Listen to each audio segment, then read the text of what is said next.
রাহুল আসার জন্য কিনা কে জানে, কিন্তু তারপর জ্বর ছেড়ে গেছিল রূপকথার। নীতি নৃত্যের অনুষ্ঠানেও পারফর্ম করেছিল রূপকথা রাহুল। শ্রেয়া ম্যাডামকে রাহুল রূপকথার জ্বরের ব্যাপারে বলেছিল।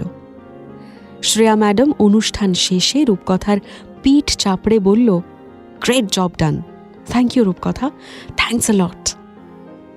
এত ভ্যালিডেশন পেয়ে ভালোই লাগছিল রূপকথার। দেবদত্তবাবু এসেছিল অনুষ্ঠান দেখতে। রূপকথা ভেবেছিল দেবদত্তবাবু অনেক প্রশংসা করবে, কিন্তু তেমন কিছুই হলো না।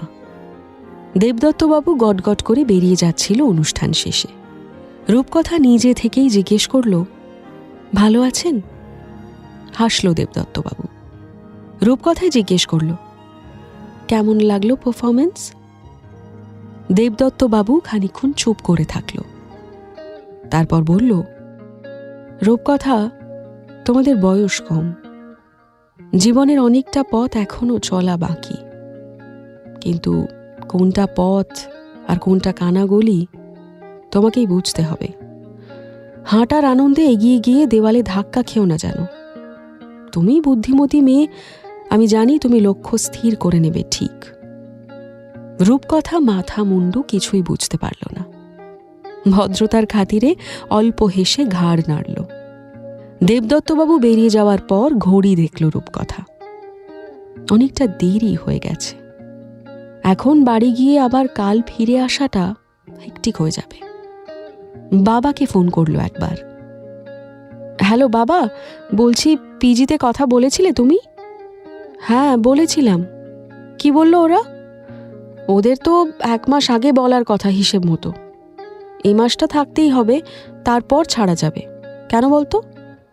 না আসলে এইমাত্র অনুষ্ঠান থেকে বেরোলাম তো। শরীর কেমন আছে তোর? শরীর এখন ঠিকঠাক আছে, কিন্তু বাড়ি ফিরতে ঠিক আছে। বাড়ি ফেরার দরকার নেই, তুই পিজিতেই রাতটা থেকে যা। খেয়ে নিস কিছু? হ্যাঁ খেয়ে নেব।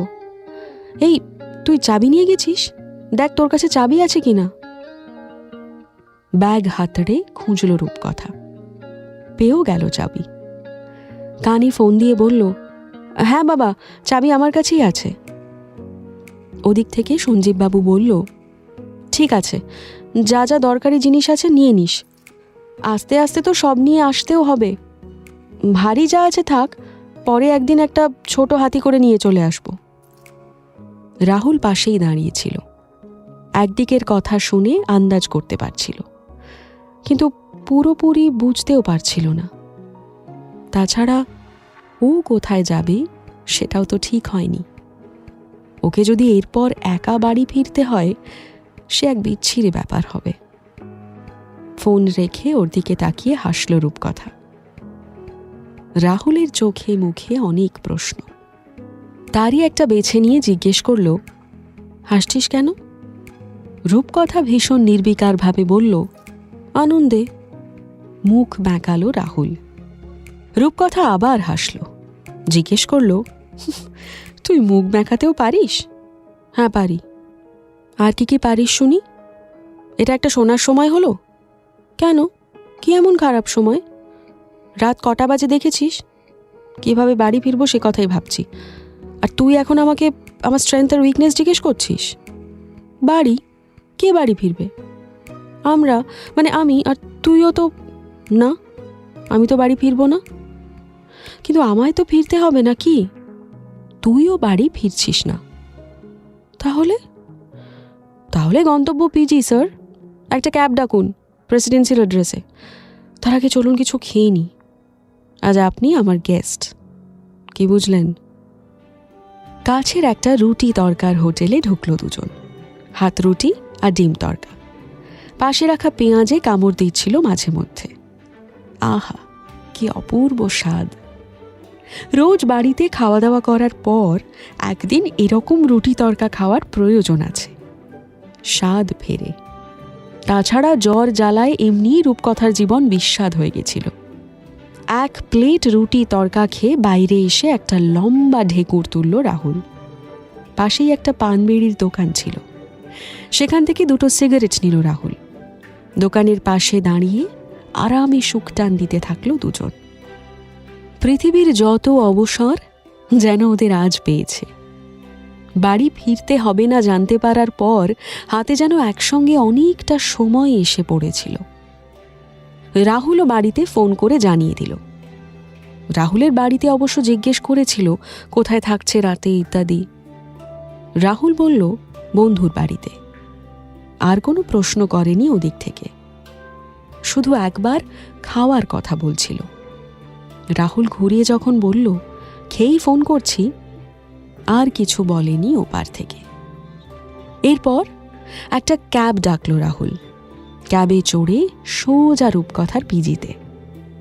অনেকদিন থাকা হয় না, ধুলো জমেছে, ঝুল হয়েছে, তবে একটা রাত অনায়াসে ম্যানেজ হয়ে যাবে। দুখানা ঘর দেখে রাহুল ভাবল ওকে অন্য ঘরে শুতে হবে, কিন্তু তেমনটা হলো না। রূপকথার ঘরেই গল্প করছিল দুজন। একটা বালিশ নিয়ে কাত হলো রূপকথা। রাহুল ওর কোলে মাথা রাখল। ঘরের বড় আলোটা নেভানো, ছোট্ট একটা নীল আলো জ্বলছিল। মাথায় হাত বুলিয়ে দিচ্ছিল রূপকথা। অন্যমনস্ক হয়ে কি যেন ভাবছিল। হঠাৎ মনে হলো ওর কোলে মাথা দিয়ে পাবলো শুয়ে আছে, গান করছে আপন মনে। এই ঘরটার সঙ্গে কত স্মৃতি জুড়ে আছে রূপকথার। এখানে এসে মনে হচ্ছে না এলেই ভালো হতো। অন্ধকার যেন গিলে খেতে আসছিল ওকে। সেই অন্ধকার ভেঙে রাহুল জিজ্ঞেস করল পুরনো কথা মনে পড়ছে? রূপকথা একটা দীর্ঘশ্বাস ফেলে বলল, হ্যাঁ, স্মৃতি কি আর সহজে পিছু ছাড়ে? কিন্তু তার জন্য চলা থামিয়ে দিতে নেই। দাঁড়িয়ে পড়ে পেছনে ফিরে স্মৃতিদের তাড়াতে গেলে এগোনোই হবে না। আচ্ছা, তুই কি সবসময় এমন কাব্য করেই কথা বলিস? না, সবসময় নয়, কখনো সখনো। কখন কখন বলিস, যখন আমি চাই কথার অর্থের কাছে পৌঁছতে বেগ পেতে হোক। আবার কাব্য, পাবলোর কথা মনে পড়ছে, তাই না? ছেলেটার আর কোনো খোঁজ পাইনি বলিস না, বল নিইনি। খুব বিখ্যাত কেউ নয় যে খবর পেয়ে যাবি রাস্তাঘাটে। হ্যাঁ, নিইনি, কি হিসেবেই বা নিতাম?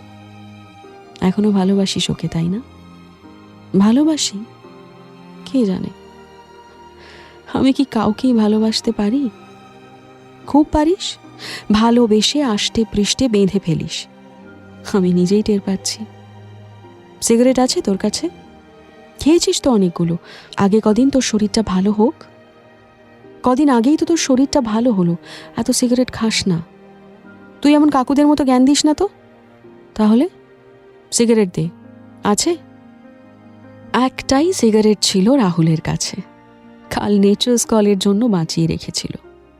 কিন্তু রূপকথাকে না দিয়ে তো কোনো উপায় নেই। ঠোঁটে নিয়ে আগুন ধরালো রাহুল। দুবার টেনে রূপকথাকে দিল। রূপকথা ভীষণ জোরে জোরে টানছিল, যেন একসাথে সব ধোঁয়া ফুসফুসে পাঠাতে পারলেই বাঁচে। সিগারেট শেষ হওয়ার পর দুজনেই শুয়ে পড়ল। কথা বলছিল না কেউ, একে অন্যকে নানান ভঙ্গিতে আদর করে যাচ্ছিল। নীল রং যেন মিশে যাচ্ছিল গোটা ঘরে। আস্তে আস্তে ঘুমিয়ে পড়ল দুজন।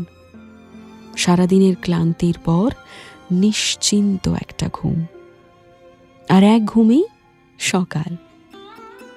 আরেকটু হয়তো ঘুমোতো দুজনই, কিন্তু রোদ চোখে পড়ে একটা ঝামেলা বাঁধালো।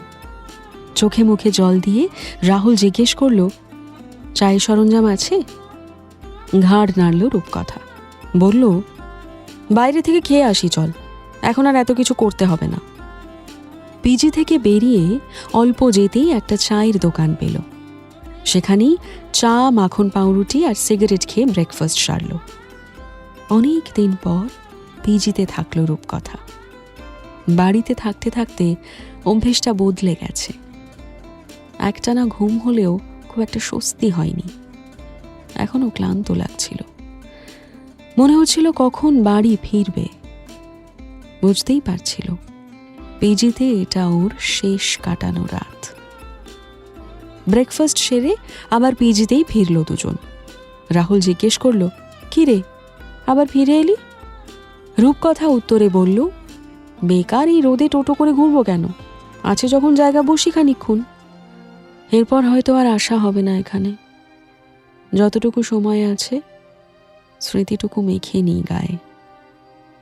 রাহুল এ ব্যাপারে কোনো মন্তব্য করল না, বিছানায় কাত হয়ে বসে থাকল। ঘড়ির কাঁটার শব্দ শোনা যাচ্ছিল। দুজন মানুষ রয়েছে, তবু তাদের মধ্যে কোনো কথা নেই। কি যেন এক জটিল অঙ্ক বুঝে নেওয়ার চেষ্টা করছিল।